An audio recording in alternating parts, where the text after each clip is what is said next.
বন্ধুরা, good afternoon. সবাই গরমের মধ্যে কেমন আছো? আজকে দুপুরে লাঞ্চ মেনু নিয়ে চলে আসলাম। দেখো, সিম্পল লাঞ্চ মেনু করেছি।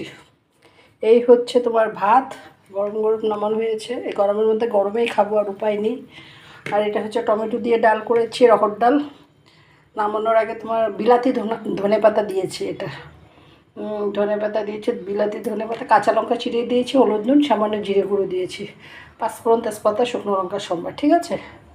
আর এটা হচ্ছে মলা মাছের চচ্চড়ি করেছি টমেটো পেঁয়াজ দিয়ে। নামানোর আগে ধনে পাতা দিয়েছি, কাঁচা লঙ্কা চিড়িয়ে দিয়েছি, কালো জিরা সম্বার দিয়ে বসিয়েছিলাম। ঠিক আছে।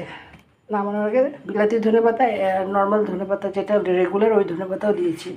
আর এটা হচ্ছে ভোল চচ্চড়ি, তোমার পেঁয়াজের সম্বার দিয়ে, হলুদ নুন, সামান্য জিরে গুঁড়ো, কাঁচা লঙ্কা চিড়িয়ে দিয়েছি।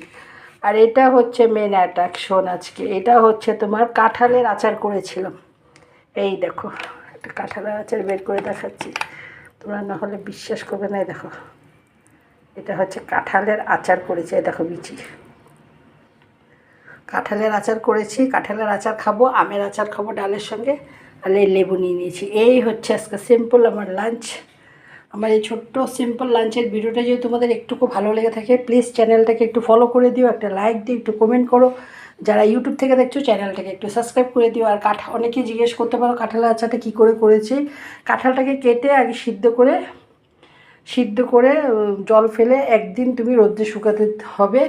তারপরে তোমার মশলা এটাতে কাঁচা লঙ্কা না, সরি, এটা হচ্ছে জিরা, গোটা জিরা, ধনে, কালো জিরে, তারপরে তোমার সর্ষা, তারপরে মিঠা জিরা, মানে মড়ি, সব শুকনো লঙ্কা একবারে শুকনো খোলায় তেলে তারপরে তুমি ওটা মিক্সিতে মশলাটা করে নিতে হবে। আর যেটা তুমি রোদ্রে দিয়ে রেখেছিলে কাঁঠালটা বয়েল করে, ওইটার মধ্যে মশলাটা দিয়ে এখন তেল দিয়ে ডেলি দিতে থাকো। এই দিতে দিতে রোদ্রে, তারপর এটা মজে যাবে। খুব টেস্ট হয়েছে। এখনও মজে নেই, ডেলি একটু একটু করে রোদ্রে দিচ্ছি তো। ঠিক আছে। এই হচ্ছে আমার আজকে দুপুরে মেনু। টাটা।